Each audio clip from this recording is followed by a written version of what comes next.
బోలో శివశంకర శివభక్తులందరికీ కూడా ధన్యవాదములు, నమస్కారములు. ఇప్పుడు మనం చూపిస్తున్నటువంటి దేవాలయము మా పెద్దార్వీడు మండలంలోని కొండ మీద ఉన్నటువంటి దేవాలయము. ఇది శివాలయము. ఇక్కడ కనపడుతున్న శివాలయము చాలా బాగా కట్టారు. ఇక్కడ పెద్దార్వీడు అనేది మనకు ఇట్లా ఎదురుగా కనపడుతున్నటువంటి రోడ్డే పెద్దార్వీడు విలేజ్. ఈ పెద్దార్వీడు అనేది మనకు పెద్దార్వీడు నుంచి శివాలయము, కొండపైన ఉన్నటువంటి శివాలయానికి ఇటు సైడ్ కనిపిస్తున్నటువంటి రోడ్డు అనేది మనకు శ్రీశైలం వెళ్ళేటువంటి రోడ్డు, దోర్నాల శ్రీశైలం వెళ్ళేటువంటి రోడ్డు. ఈ శివాలయం చాలా అద్భుతంగా కట్టారు. ఇక్కడ మనకు ఈ శివాలయం అనేది ఒకసారి మనం చూద్దాము.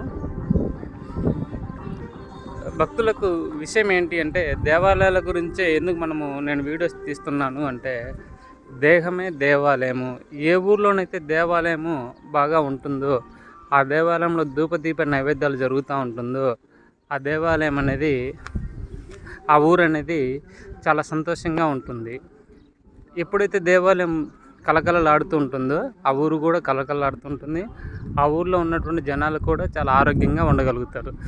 మనం చిన్నప్పుడు చూస్తుంటే, అన్నప్రసరణ జరిగిన కూడా దేవాలయంలోనే జరుగుతుంది. నామకరణ జరిగిన కూడా దేవాలయంలోనే జరుగుతుంది. అలాగా ప్రతి ఒక్క విషయం కూడా, మనిషికి సంబంధించిన ప్రతి ఒక్క విషయం కూడా మనకు దేవాలయంలోనే జరుగుతుంది.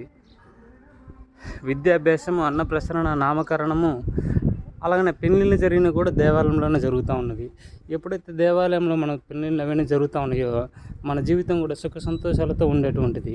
ఇప్పుడు మన జీవితంలో అన్నీ కూడా అన్నప్రసరణ కానీ, నామకరణ కానీ, పెళ్ళిళ్ళు కానీ అన్నీ కూడా కళ్యాణ మండపంలోనే జరుగుతున్నవి. ఈ కళ్యాణ మండపంలో జరిగినప్పుడు మనకు కావాల్సినటువంటి ఎనర్జీ లెవెల్స్ అనేది తగ్గిపోతూ ఉంటుంది. డబ్బు పెడుతున్నాం కాబట్టి డబ్బుతోనే అన్ని సంబంధాలన్నీ విడిపోతూ ఉన్నాయి. వినాయక స్వామి కావున మనం అందరం కూడా రోజు దేవాలయాన్ని దర్శించుకోవాలి.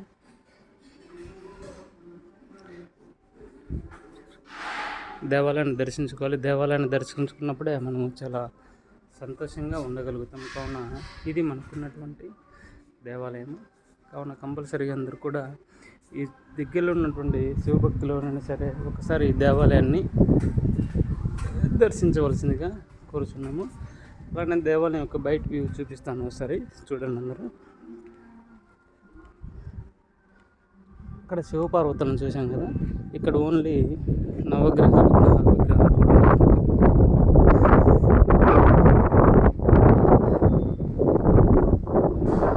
ఉన్నాయి. అలానే ఇక్కడ నాగమయ స్వామిని ప్రతిష్ఠించారు.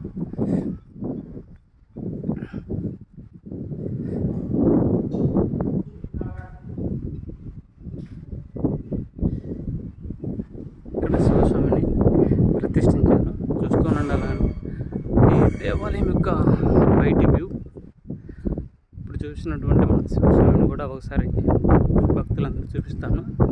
వెయిట్ చేయండి. మీరు ఎక్కడో ఉన్నా సరే చూడండి. అసలు దేవాలయం గోపురాలు ఎంత బాగుంది. ఉదయం లేస్తానే ఒకసారి దేవాలయాన్ని చూస్తే మనసు పులకరించిపోయి మనసు ఆ సంతోషాన్ని పొందుతుంది. ఎప్పుడైతే ఉదయాన్నే మనసు సంతోషాన్ని పొందుతుందో, ఆ రోజంతా కూడా చాలా సంతోషంగా ఉండగలుగుతాం మనం ఇక్కడ.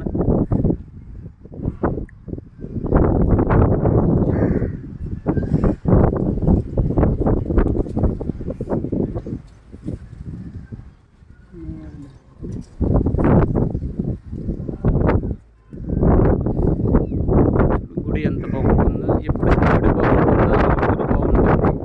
ఆ ఊరిలో ఉన్నటువంటి జనాభా కూడా చాలా ఆరోగ్యంగా, సంతోషంగా ఉండగలుగుతారు. దేవాలయాన్ని అయితే దర్శించండి. అలాగనే మనం ఇప్పుడు చాలామంది ఎంప్లాయీస్ అంతా కూడా బెంగళూరు అట్లా వెళ్ళి సెటిల్ అయ్యారు. కానీ ఎంత సెటిల్ అయినా సరే వాళ్ళ జీవితంలో చిన్ననాడు దేవాలయంలో జరిగినటువంటి సంఘటనలు అస్సలు మర్చిపోలేరు. కావున మీ ఇళ్ళల్లో జరిగేటువంటి పుట్టినరోజులు కానీ, పెళ్ళిళ్ళు కానీ కంపల్సరీగా మీ ఊళ్ళో ఉన్నటువంటి మీ పెద్దలకు ఫోన్ చేసి అయినా సరే ఆ రోజు మీ పేరుతోటి, మీ గోత్రనామాలతో పేరుతోటి ఆ రోజు ఆ దేవాలయంలో ఒక పూజా కార్యక్రమం జరిపించుకోండి.